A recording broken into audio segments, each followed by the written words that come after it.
can come back on track, if you come back on the track of Islam, that would be a win for both of us. Don't you think? Okay, I have one final question for you. So, now Mormonism, which was founded by Joseph Smith, so he claims to have seen angels and spoke to them, and that's part of the truth claim of Mormonism. Okay. Now, so we got two competing religions saying, we got Islam and we got Mormonism, and both religions claim that an angel liaised with their prophet. Sure. How would we? What kind of? How could we know and test that which one is true and which one is not? Okay. You said or you implied that this is your last question, so I'm going to ask you a question on this. Are you asking me this question because you are genuinely interested in Islam, or you are still trying to do a quick point scoring as an atheist debater? Because I would like to. No, that's a question. I'm interested in knowledge. I want to know how we can know things. Yeah. Fair enough. Now I'm going to answer your question. When we say the wahi and when we say Prophet sallallahu alaihi wasallam interacting with God through angels and giving us hidayah and so forth, we don't look at any one particular incident and say that this is what the claim is and we have no way to verify that whether or not this is true or not. That would be a problem for us if that were the case. But if we look at a struggle of 23 years, and if you look at the prophecies made within there, that this is what I have been told and this is what will happen, and this is what I have been told that this will not happen. Think of Surah, the Tabbat Yada Abi Lahabin wa Tab. This man has been written off. This man has been discarded. He will never become a Muslim. Never. Abu Lahab lived for about 10 years, nearly 10 years, after the revelation of these verses. All he had to do was just fake his Islam, and that would crumble the entire enterprise of Islam because a Quranic claim would have been discredited. But Quran said it will never happen, and it never happened. He didn't die the very next day, that he didn't have the time to think and whatnot. It was 10 years. That's just one of the examples. Then there were examples of when Holy Prophet ﷺ used to say, I have been told this will happen, and then it would happen. This will not happen, then it would not happen. The miracles that people, the accounts of miracles that people have seen from Muslims and non-Muslims, for example, in the Battle of Badr, other battles, those are, if anyone is to deny that, then they have to have a very good evidence of why they think that is wrong. Because our case is very, very clear. Allah subhanahu wa ta'ala says there is no raib in this book. It prophesizes things and it has a falsification test. It tells this is what is going to happen. It used to happen. This would not happen, then that would not happen. And then the things that have been achieved by Holy Prophet sallallahu alaihi wasallam, creating a civilization in mere 23 years. No other person could ever achieve. And I say just 23 years loosely because that was the prophetic time. The fact of the matter is that out of these 23 years, for 13 years, he was persecuted. He was humiliated. He was physically beaten. He was forced to leave his city. He was forced to live in exile where his companions would eat tree leaves. For 13 years, he faced these type of atrocities, and then he had 10 years to create a first ever crime-free society, which he did. This alone is an evidence that he was not an ordinary man, because no man without God, guidance from God, or I didn't ask if he's a special man or ordinary man. I asked how could we do some kind of test or experiment to know that this person's angel was real and this person was not. I have given you the falsification test of Quran. I didn't. I'm not arguing about. I'm arguing about the I'm talking about the empirical claim that angels exist. This is the empirical answer, sir. Oh no! If you're looking at the empirical claim there, well, I'm really happy because as an atheist, you're talking about empirical evidence, not the materialistic evidence, which is rather strange because so far as atheists are concerned, everything has a materialistic explanation, which is called the scientific reductionism. But empirically, if you want to talk about these things, this is a very, very simple thing. You put the entire time of the Holy Prophet ﷺ together, and you look at the things he said would happen because I have been told through angels. Did they happen? Yes. That is called the falsification test. It is not something it isn't something that as a scientist in a lab, you say that I believe this would happen. No, it's a categorical statement that this would happen. If you have, or any atheist, or any person who wants to learn genuinely, because I'm trying to sort of grow in the soft corner of you now, really, because you said you want to learn, and I'm really happy to have this. I mean, Muhammad was a good guy. Isn't really an argument for Islam being true. Okay, can you improve your lingo somewhat on this?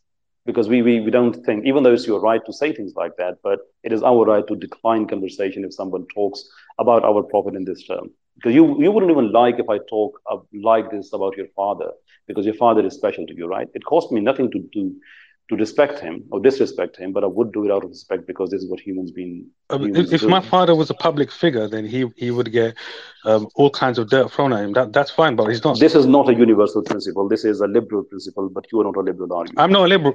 No, I'm a progressive. Yeah. I'm not a liberal. There you go. So you have absolutely no reason to think that this liberal view is a universal one, that public figures can be disrespected like that. There is no logical reason. There is no cultural reason for us to think like that. No, well, the thing is, so if you look at Pakistani politics, Nawaz Sharif, people always criticize him, people making jokes about him, and Imran Khan and Benazir Bhutto and the Bhutto family. So the thing is, and if you look at all kinds of public figures, even scientists, Richard Dawkins, Neil deGrasse Tyson, people will make jokes about them, people will criticize them. The thing is, if you can't stand the heat, don't go in the kitchen. Yeah, okay, that's their standard, and our standard is that even if you believe someone goes to be false, and as a Muslim you have to do, because la ilaha illallah, you don't use derogatory term for them either. Respect people. That is what our view is. Which derogatory term did I use? Which view do you think is better? Well, you're talking about the Richard Dawkins as being abused, blah, blah, blah, and all that. I'm not sure what word you use, but you said that public figures get to receive that. Which view is better? Yeah, they get ridiculed. Which view is better? People should be ridiculed because they are public figures, or people should be respected, and you can disagree with their views. Well, I mean, I don't really mind. I mean, certain people deserve ridicule, like Donald Trump. I mean, I'm thinking we'll be on the same page as that, right? Again, Islamic view is you don't ridicule people, you disrespect, you disagree with their ideas. And if you say that, look, it is your view that I can talk about Holy Prophet in this town because public figures can be talked about like this. You wouldn't really like if I say that, look, I've just made a brand new standard that even non-public figures can be talked about like this, and then I start talking about like that about your family. Would you be happy about it? Well, the thing is, if they were a public figure, that's up to them. I don't care. I've made a new standard. Hang on. In this discussion, I haven't used any derogatory labels towards Muhammad. Oh, but when you say good guy and all that, this is not something. No, I'm saying that was your argument. Is that Muhammad is a good guy? But the thing is, what you're doing, hang on, you're appealing to people's emotions because you're saying, hold on. You've talked most of the time. Don't tell me. You've talked most of the time. You monopolize this conversation. Listen, you are literally on the edge here, brother. Think about it. On one side, you want to learn about Islam, and you know that in Islam we are very emotional about our Prophet. You know that. You want to learn about it. There are basic things you have to do.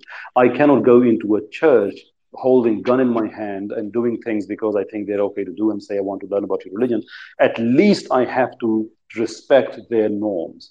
You are literally on the edge. There is every chance that things start to make sense to you again, and you become Muslim again. If this is what is holding you back, if whatever evil thoughts you call it, shaitan, devil, whatever, is pushing you now here, that we diverge on a point of descent to the extent that we start to detest each other, that would not be a very good news. We have had a very good discussion. You want to learn about Islam, at least you have to do is respect Islamic norms. Can you do that? But I haven't called Muhammad any names. But like I said, if there is something you can do, because if you cannot, I will have, this is a good tone I have, because I'm genuinely, as a brother, I'm trying to help you out. But if you say that, look, I have got my liberal tone about prophets, I will have no hesitation in kicking you out and blocking you, because I don't care who you are. When it comes to prophet, we invite people to respect. People who don't, we have zero respect. Zero respect. Now I'm going to make my standards. If you think this is how people, and I'm not saying you've hurt feelings and all. I'm just trying to invite you to. But the thing is, in this discussion, I have not called Muhammad any derogatory names. But like I said, what we say that things that in a decent society people don't say about But their the thing, fathers, or the thing, don't what talk. you're trying to do, you're Can trying I? to poison the well. You're trying to portray me as someone who said these things when I haven't, so And I'm that your asking you. Oh, followers no, I'm and not your saying it. fans think of me in a certain way. No, That's what you're look, you doing. say, No, that's everyone can see you doing it. I have given you a very clear warning with this. The good guy and all that is not a terminology we do use for our Prophet. If this is what you want to use, not only I am going to kick you out, I'm going to block you, and I'm going to make new standard about your family, that even the non-public figures can be talked about like this, because this is not a universal principle.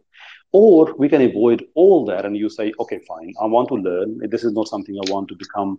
This is not sort of a causal hurdle. I don't want this to be a causal hurdle. I'll say, okay, fine. You have respect for your Prophet. Okay, let me call him But the thing Muhammad. is, all you have is demagoguery. Like, oh my gosh, he said this about the Prophet. Oh, we have to stand up against him. No, Like, this is no intellectual you're argument. straw manning. You are straw manning. No, I did not that's say demagoguery. all. Look, Like, there is. it's Look, emotional arguments. Oh my gosh, it's. he's saying all these I bad will things about not. Muhammad. Oh my god, Emotional arguments would be where it's I fear think. mongering. It's fear No, mongering. That's what you're doing. emotional argument. Okay, I think I've tried to be as nice as I could. I really did. But the All thing I'm is, asking you is just hold I on. did Would not you like use to any no, names. just shut it for a minute, right? I'm really having enough of this now. I'm trying to have a sentence completed. I will do it. Go for it. At no stage did I say that you used any derogatory remarks. What I'm saying is that there are ways by which you refer to ordinary people, and there are ways by which you refer to extraordinary people. Our Prophet is a beloved personality for us. We are not like Christians that you can use Jesus, you put any names on Jesus and do name calling and call him like an ordinary person. Don't even call the name calling, just call him just like another guy. We don't do that, my dear sir. If you want to learn Islam, and after this, I would need a simple yes or no from you. And the future of our conversation will depend on your answer. If you With want all to due learn respect, about Islam, I haven't called listen, Muhammad any names. hold on. If you want to learn about Islam and you are genuine about it, you will have to come off this guy and that guy terminology. You can mention his name, that is all fine. But if you cannot use such terms about your father, well, you cannot use those terms towards Prophet. So are you going to use better terms, or are you not? It's a yes or no question. I'm not expecting anything else. I don't know which term you have a problem with. He was a good guy. That guy, like he was an ordinary person. I have a problem with Okay, that. good person, good man, whatever, however you want to call it. Thank you. I appreciate it. I really do. You see, that's why I say I see a lot of hope in you, brother. That's why I am trying to go to extra mile. I'm happy to give you my personal phone number. We can have a conversation on WhatsApp. We can have a private conversation. No one needs to know. Whatever problems you have with Islam, things that you may think that are not appropriate to say in public, you can say all those in private. No problem. Because if you are saved from the evil of atheism, that is a win for you. That's a win for me. In the end, I'll just say one thing, and I think we can part companies on that. The result, I wouldn't like to say agreement or disagreement, because that really depends on what you say. If God is an ultimate reality, if Allah subhanahu wa ta'ala is an ultimate reality, and by that I don't mean that you have to accept that he is. What I'm saying is that if Allah subhanahu wa ta'ala is an ultimate reality, you do think that it would be a good idea and it would be a logical choice to accept Allah subhanahu wa ta'ala as such. I mean, ultimate reality. Well, no. For me, I once heard a Islamic preacher talk, and he started off very, blustering and chest thumping that, oh, Islam is rational, Islam is intellectual, it's logical. And in the first 5 minutes, he spoke about jinns, angels, Allah, and I was just like, you know what? I was just frowning, and if I was frowning any longer, I would have had 2 permanent lines on my forehead. So there's a lot of this bluster, this like I'm so confident, this chest thumping, like yes, Islam is the one true religion, and that's all I find. I don't find any intellectual arguments. Okay, I did not talk about Islam. I did not talk about the religion or the people what their beliefs are. So I'm going to ask my question again, sir. If Allah subhanahu wa ta'ala is an ultimate reality, then it would be a logical thing to accept Allah subhanahu wa ta'ala as such. Right? Okay, but if that was true, we would not be having this discussion. It will be self-evident. My question again is, because you're missing the point here. Forget everything that we talked about, because we are going to have further conversations from now on. If Allah subhanahu wa ta'ala is the ultimate reality, then it would make a lot of sense to accept Allah subhanahu wa ta'ala as such. Am I right or wrong on this? Well, if there was good reasons, but there's no good reasons to be convinced that we are not talking about reasons, sir. Species exists. Okay, let me put it this way to you. If atheism is an absolute reality, the ultimate reality, then it would make a lot of sense for me to become an atheist. There, I said it. If that were the case. So I'm asking you, if Allah subhanahu wa ta'ala were the ultimate reality, if Allah ta'ala is ultimate reality, would it make sense that we should accept Allah subhanahu wa ta'ala as such? Yes, if it was the reality, but it isn't. Sure. It may be to you, it may be your personal truth. That's fine. Leave the rest. Are you happy to have more conversations with me privately? I'm happy to talk to you anyway. But okay. what I want to ask you is why. Yeah. So why does it matter so much that we believe that this claim is true? Like it's a thought. Like a belief is a thought. Like what difference does it make? It just seems very sort of like egotistical that, oh, you have to believe in me, you have to think I'm real. Why does it matter so much that you have to think this thought is true? Buddy, today all we are doing is just trying to agree on a point. That's it. The rest of the conversation, the rest of the things that you want to talk about and all those things, fine, we can discuss. There's no problem. These are good questions, and you have every right to ask that question, because at the end of the day, I'm asking you to get back to religion. It's not an easy thing I'm asking. So I expect you to ask these hard-hitting questions. But as a learner, when you ask those questions, then it is my responsibility to provide you with answers. At least on day of judgment, if you decided not to become a Muslim, at least on day of judgment, you will not have a thing to say that, look, somebody could have told me. So it's entirely up to you. La ikraha fi ddin. I have no problem if you stay non-Muslim. But if you did become a Muslim, as a fellow human being, I would, Islamically speaking, it is my duty to wish for the best thing that I think is best. And I think Islam is the best thing. So you, as a fellow human being who used to be a Muslim, was even closer to me and still close to me, it would be an absolute joy for me to protect you from the evils of atheism, evils of hell, and the blessings of Allah subhanahu wa ta'ala. Because you did not become non-Muslim because you hate Islam. You became non-Muslim because things didn't make sense to you. So give me the opportunity to present Islam to you again and see if the problems that you are having with Islam, are they actually merit-based problems, or are they seemingly problems because you believe something else to be true? That's all what I'm asking, nothing else.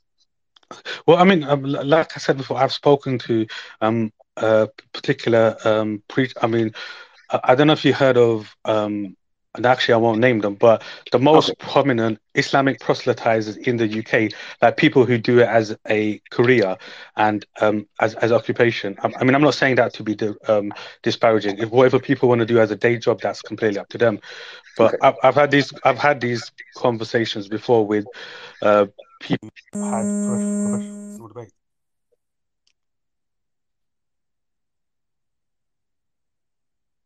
So are you still there, buddy?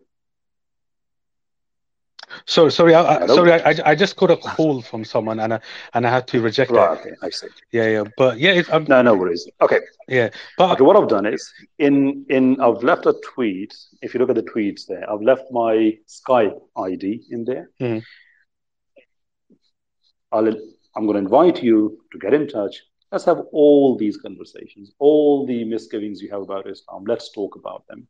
If it makes sense to you, then there should not be any problem for you to come back to Islam, because we both agree that if Allah subhanahu wa ta'ala is the ultimate reality, then there's a good reason for you to become a Muslim. And if they don't make sense to you, but you're an atheist already, so what do you have? I mean, in Dutch language, they have a saying called, nee heb jij al, ja kan je krijgen. You already have a no, but if you try, you may get a yes. So if you don't become a Muslim, you'll come back to where you are. So what's there to miss? No, I mean, this is a subject that I've looked at for many years. So it's not. I'm not a what do you call it? Someone who is completely unfamiliar with the subject and topic. But yeah, I have done my job, sir.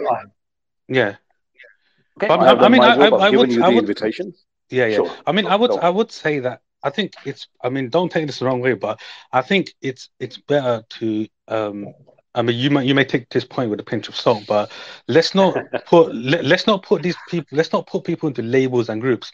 Let's talk. I mean, I haven't come with that energy where, oh, you're this type of, something that carries negative connotations for your crowd. Now, Sure. if I was in an atheist crowd and I portrayed you as a certain kind of thing, it would get me lots of brownie points with my crowd. So let's not do these kind of rhetorical tricks. I think you're better than that.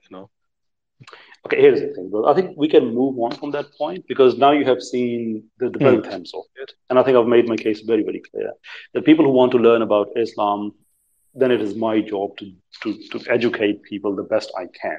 Right? If I cannot, I'll ask them to give me some time. I'll go find the answer, come back. I do have problem with the sanctimonious people, the self-righteous people who don't know much about atheism or Islam. And when they come and say, oh, you 1400 years old, people regressive, this, that, and the other, well, we have to change the game, right? Because because otherwise the entire construction of conversation becomes something like this, that you are the aggressor. By that I don't mean you, I mean as a figure of speech, you, me, anyone, that you are the aggressor. You don't want to explain yourself. You think I am wrong, and now you want me to explain myself to you. Now, to that I say, who the flip do you think you are, mate? In that case, yeah, we are going to come with all guns blazing. Again, I will not use the derogatory terms towards people. I will not demean them. But if they want to claim the intellectual superiority, then the battlefield will become intellectual. Then I am going to ask hard-hitting philosophical questions. I am going to ask deeper scientific questions. I am going to ask some very deep theological questions. Then it is my job. But if they realize that, no, maybe this is not the right way, and they change their tone, trust me, they will not see, I hope, I pray that they will not see anyone who is more humble than me. That's where I stand. okay, but yes, thanks for your time, and That's up. and like I said, I didn't like. I came into discussion, and I didn't want to.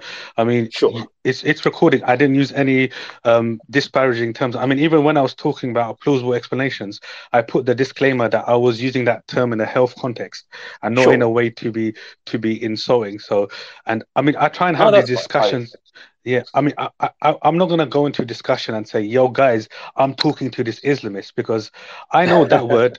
It has negative connotations. So what I'm doing, I I'm agree with already that. trying. I'm trying to appeal to my crowd to get them on to curry favor with them, and I don't think that's a authentic, sincere way to discuss. Sure. Maybe we But can but agree you on that. do but you do understand my position on this, right? Yeah, I mean,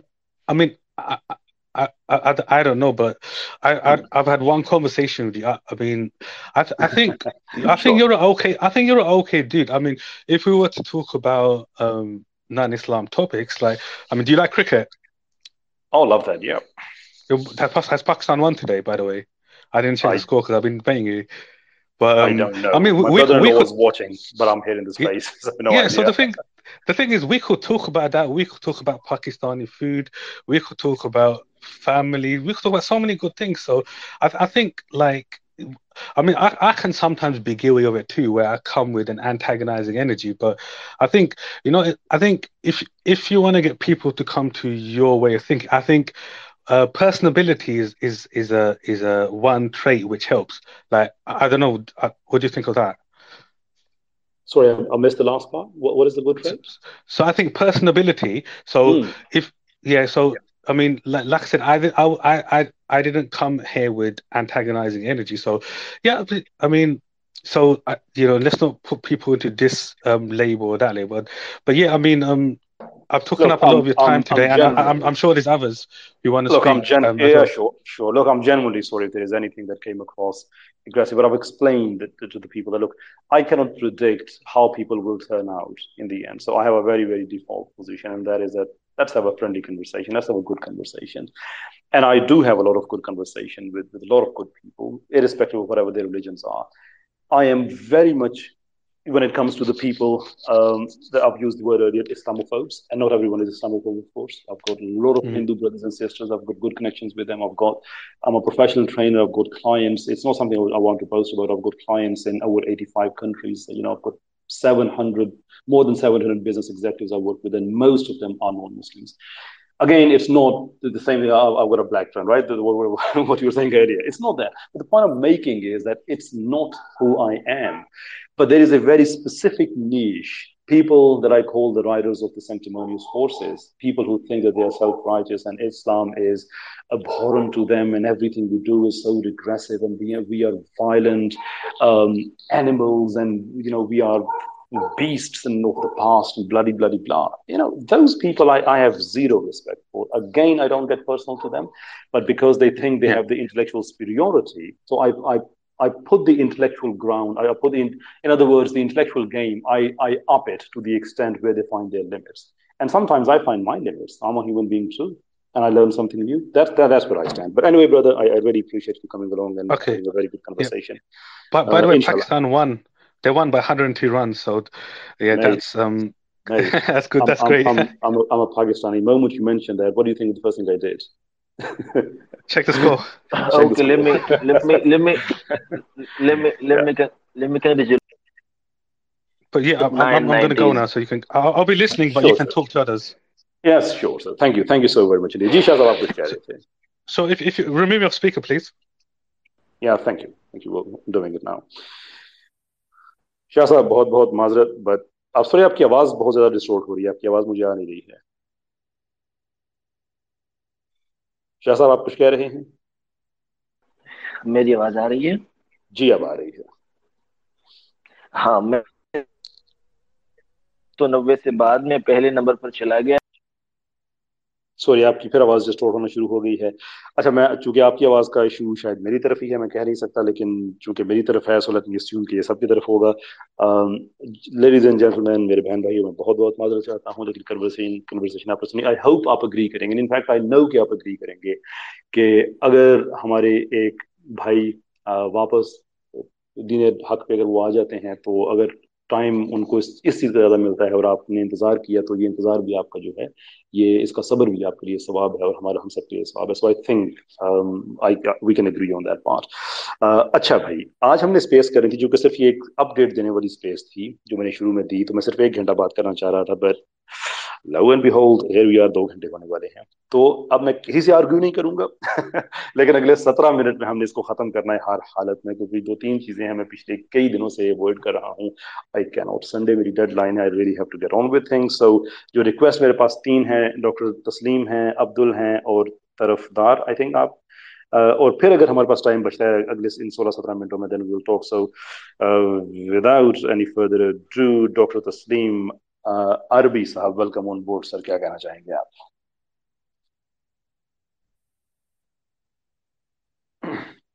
doctor صاحب دیکھیے گا اگر آپ mute ہیں تو unmute کیجیے گا.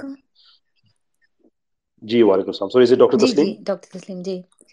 اچھا, damn it, that's sorry, یہ دوسری دفعہ ہوا ہے. سوری, مجھے جینڈر نیوٹرل رہنا چاہیے. I'm so very sorry. میں آپ کو as a masculine میں آپ کو sorry, very sorry. ڈاکٹر صاحب نہیں کوئی بات نہیں, مجھے 99% ہمیشہ میل سمجھا جاتا ہے, تو کوئی بات نہیں. اچھا, جی فرمائیے. مجھے صرف ایک پوائنٹ مطلب میرے ذہن میں آیا تھا کہ جو ہمارے بھائی ابھی آپ سے آرگیومنٹ, مطلب جو بھی ڈسکشن آپ کی چل رہی تھی, وہ پوائنٹ یہ تھا کہ انہوں نے آپ سے کہا کہ ہم اس سے بہتر ہوگا کہ ہم کرکٹ پہ بات کریں یا ڈفرینٹ ٹاپک پہ بات کریں. تو میرے ذہن میں آیا کہ ان کی آئی ڈی سے انہوں نے اپنے آپ کو بہت مطلب پرومیننٹلی یہ بتایا ہوا ہے کہ ہی لیفٹ اسلام. تو اگر وہ چاہتے ہیں کہ وہ مطلب ڈاکٹر صاحبہ sorry, I have to intervene. ہماری بڑے اچھے نوٹ پہ بات ختم ہوئی ہے. I have to speak for the gentleman now, کہ اب ہم نے اس سے آگے جانا ہے. اب انہوں نے کیا لکھا ہے, کیسے لکھا ہے, if there is one simple thing, کوئی ایک چھوٹی سے چھوٹی چیز بھی ایسی آئے جو اس کنورسیشن کو, کہ یہ کسی کے دل میں کوئی ایسی چیز ڈالے کہ ہماری فیوچر کنورسیشنز اس میں خراب ہو, تو میرے خیال میں اسے اوائڈ کرنا چاہیے. یہ بھی صدقہ جاریہ ہے, بعض اوقات چپ کرنا بھی صدقہ جاریہ ہوتا ہے. اس کے علاوہ آپ کچھ کہنا چاہیں تو I'm very very happy to entertain you. نہیں, آنیسٹلی میں بھی پازیٹیو وے میں صرف یہ کہنا چاہتی تھی کہ اگر وہ اپنا آئی ڈی چینج کر دیتے ہیں تو اس سے کوئی فرق نہیں پڑے گا, لیکن وہ پھر دوسرے لوگوں پہ ایفیکٹ نہیں ہوگا. بس یہ میرا پوائنٹ تھا. Thank you so much. Thank you. چلے, آپ کا پیغام تک پہنچ گیا, بہت بہت شکریہ آپ کا. Thank you so very much جی. ڈاکٹر تسلیم عربی صاحبہ ہمارے ساتھ تھیں. جی شاہ صاحب, مائک کیسا ہے آپ کا؟ ایک اپڈیٹ دینا چاہتا ہوں کہ پاک پنجابی صاحب نے ادھر میسج کیا تھا کہ میں مائک کا ریکویسٹ بھیجا میں نے. یار تو میں نے مجھے انہیں کبھی بتایا بھی کہ وہ نظر ہمیں، نہیں آتے. ہاں یار جی، وہ یہ میں تیسری نے دفعہ بتایا ہے کہ مجھے. جی جی جی فرمائیے. کہ ریکویسٹ موصول نہیں ہوئی، تو پھر انہوں نے کہا کہ میں نے ری ایکٹیویٹ کی ہے آئی ڈی، تبھی نہیں آئے، تو ٹھیک ہے کوئی مسئلہ نہیں ہے. نہیں یہ تیسری بار ہو رہا ہے, وہ مجھے نظر نہیں آیا. وہ دوسری جو ہے جس کیس میں جس میں آپ بھی تھے اور میں بھی تھا اس میں, تو وہ تھے. خیر چلیں کوئی گلچ ہوگی. No worries. اچھا, طرفدار زمان صاحب ویلکم آن بورڈ جناب. فرمائیے کیا کہنا چاہتے ہیں آپ.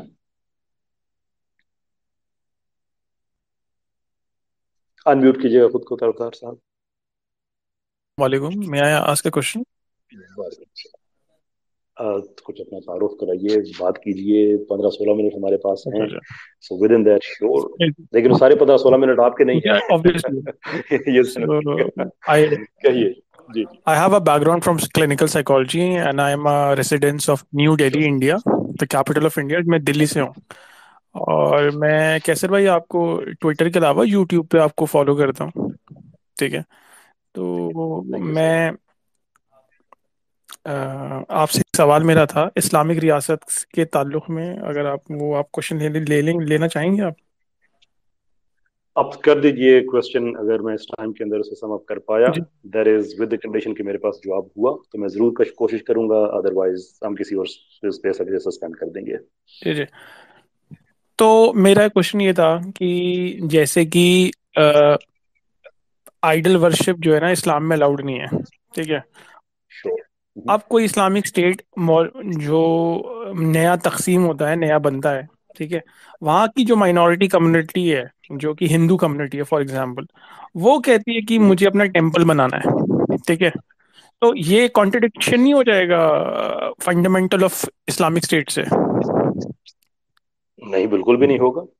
کہ جو اسلامک اسٹیٹ آئے گی وہ اپنے پورے کے پورے جو اس کے کانسٹیٹیوشنل لو ہے وہ اس کے ساتھ آئے گی, اور کانسٹیٹیوشنل لو جو مائنورٹیز ہیں ان کو الاؤ کرتا ہے. اسلام کا کانسٹیٹیوشن ہے وہ الاؤ کرتا ہے کہ وہ اپنی عبادات بنائیں, اپنی سارا کچھ کریں, کوئی پرابلم نہیں ہے اس میں. تو ہسٹوریکلی ایسے ایپیسوڈ ہوا ہے کہ جہاں پر جو ہے کسی پرومیننٹ اسلامک مطلب جو ہیڈ ہیں انہوں نے جو ہے اس چیز کو الاؤڈ کیا ہو؟ ہسٹوریکلی تو میرے ذہن میں کوئی ریفرنس نہیں ہے, لیکن ہمارے اسلام آباد میں ہوا تھا, پاکستان میں ایک مندر بنانے کی تجویز تھی اور بڑا لوگوں نے فیورسلی ریزسٹ کیا تھا. میرا اس پہ پوائنٹ بڑا سمپل تھا کہ لوگ ہمارے پاس دو کانٹروڈکٹنگ چیزیں ہیں یہاں پہ. ایک یہ ہے کہ کوئی اسلامی ریاست وہ شرک میں کنٹریبیوٹ نہ کرے. ظاہر سی بات ہے جب مندر بنے گا اس میں بت پرستی ہوگی, وہ شرک ہے. تو ایک مسلمان حکومت کو یہ روا نہیں ہے کہ وہ شرک کے لیے اکوموڈیٹ, یعنی شرک, وہ براہ راست شرک کے لیے عبادت خانے بنائے. دوسری طرف جو مائنورٹیز ہیں ان کے رائٹس ہیں کہ وہ اپنی عبادات کر سکتے ہیں, عبادت خانے بنا سکتے ہیں, کوئی ایشو نہیں ہے. So what is the solution? Solution اس کا بڑا سمپل ہے کہ حکومت اگر براہ راست نہیں بناتی تو نہ بنائے, لیکن وہ اس کی فنڈنگ پرووائڈ کر دے کہ آپ اس سے اپنا ہاسپٹل بنانا چاہتے ہیں, اپنی لائبریری بنانا چاہتے ہیں, اپنا مندر بنانا چاہتے ہیں, اٹس اپ ٹو یو, آپ بنائیے. کیونکہ دیکھیں تھوڑا سا نا انسان کو اس چیز کا بھی خیال کرنا چاہیے کہ میں اگر پاکستان میں ایک مسلمان میں بیٹھا ہوا ہوں, میری فیملی میں کوئی آدمی بیمار ہو جاتا ہے, میرا بیٹا بیمار ہو جاتا ہے, میں ہاسپٹل سے دوائی لیتا ہوں, اس دوائی کو مریضوں تک پہنچانے کے لیے خرچ آتا ہے. اس خرچ میں کسی پاکستانی ہندو کا پیسہ بھی ہے تو مجھے کوئی اعتراض نہیں ہے کسی غیر مسلم کے پیسے لینے میں کہ اس کے پیسے سے میرے بچے کی زندگی بچ رہی ہے, اور مجھے یہ اعتراض ہو جائے کہ وہ اپنی عبادت کیوں کر رہا ہے. اسلام کا مزاج یہ نہیں ہے. اسلام کا مزاج یہ ہے کہ آپ ان کی عبادت گاہوں میں نہ جائیں, لیکن ان کو عبادت کرنے کی اجازت ہے. میں تصدیق سے نہیں کہہ سکتا کیونکہ مجھے اندازہ نہیں تھا آپ یہ سوال کریں گے, لیکن اس طرح کی روایات بھی پائی جاتی ہیں کہ اللہ کے رسول صلی اللہ علیہ وسلم نے مسجد میں بھی غیر مسلموں کو, شاید کرسچن وقت تھا جن کو الاؤ کر دیا تھا, لیکن ڈاؤن کوٹ می آن دس, مجھے ویسے مجھے یہ بات کہنی نہیں چاہیے تھی بغیر حوالے کے. پبلکلی جو ہے وہ کم سے کم آپ جب بات کریں تو احتیاط کرنی چاہیے. بہرحال میں with a lot of reservation یہ میں کہہ رہا ہوں کہ اس طرح کی روایت بھی میری نظر سے گزری ہے. تو شور اسلام میں ایسا کوئی پرابلم نہیں ہے کہ اگر وہ کوئی نان مسلمز ہیں وہ اپنی عبادت گاہیں بنانا چاہتے ہیں, شور کیا ایشو ہے اس میں؟ آپ کا کیا خیال ہے کہ اسلام میں جتنے بھی ذمہ ہیں وہ سارے کے سارے ان کو منع کیا جاتا ہے کہ اپنی عبادت خانے نہ بنائیں اور اپنی عبادتیں نہ کریں؟